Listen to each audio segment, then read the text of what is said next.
If you've ever heard the story of Aladdin, you know the appeal of a magic lamp.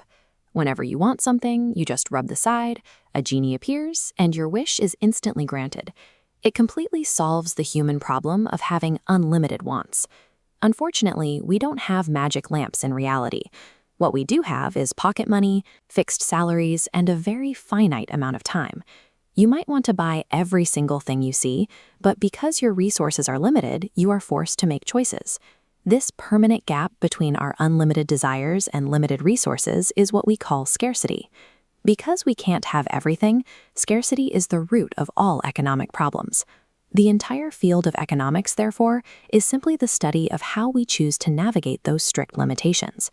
Alfred Marshall, one of the founders of modern economics, called this the study of man in the ordinary business of life. You participate in this ordinary business every single day. When you buy groceries or pick up a gift for a friend to satisfy a personal need, you act as a consumer. When you manufacture goods or provide a service, you step into the role of a producer. And any time you work a job for a wage, you're an employee participating in economic activity. Managing these roles works smoothly enough on an individual level. You can look directly at your own personal wallet, check the prices, and intuitively decide what you want the most. But as you scale up to a nation of 1.4 billion people, it becomes impossible to observe millions of simultaneous transactions or know the individual needs of every family at once. At this level of complexity, the intuition you use to manage your budget is no longer enough to guide the choices of an entire society. On a national scale, we face systemic questions. We have to figure out why certain demographics earn significantly more while others remain trapped in poverty. We also have to calculate the cost of enormous, unpredictable events. A disaster like a tsunami or an earthquake can instantly wipe out the economic resources of an entire region, and we have to plan for our future survival. An economic planner needs to accurately estimate how much global oil a country will import by 2025 to keep its industries running. To solve problems of this magnitude, a government cannot rely on vague guesses like, "we need lots of oil," or "we have many poor people." They require exact, measurable facts. This is where statistics comes in. It is the essential mathematical toolkit that economists use to convert vague assumptions into concrete, usable data. Look at this scatter plot. Statistics takes incomprehensible amounts of raw data, like the incomes of millions of citizens, and condenses it. Through statistical measures, those chaotic points become a single metric, like a national average income.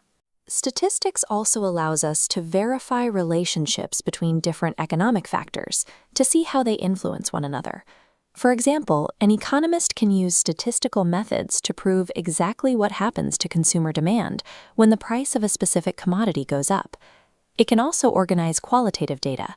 Rather than just tracking measurable numbers like tons of rice, statistics can categorize attributes like the varying skill levels of the workforce.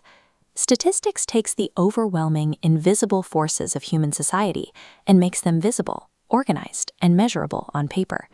Collecting and analyzing this data provides the foundation for building real-world policies. It moves economics from theoretical observation into a practical tool for government action.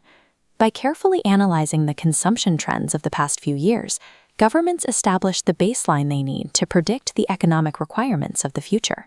Those statistical predictions are how a country designs proactive measures to alleviate poverty, check rapid population growth, or stockpile resources for disasters before they hit. Without these measured projections, public policy becomes a series of guesses. Efforts to intervene in the economy would rely on anecdotal evidence, leading to initiatives that fail to reach the people who need them most. But there is a famous cautionary tale about blindly trusting these numbers. It involves a father trying to determine if his family could safely cross a river on foot. The father knew the average depth of the river, and he calculated the average height of his family.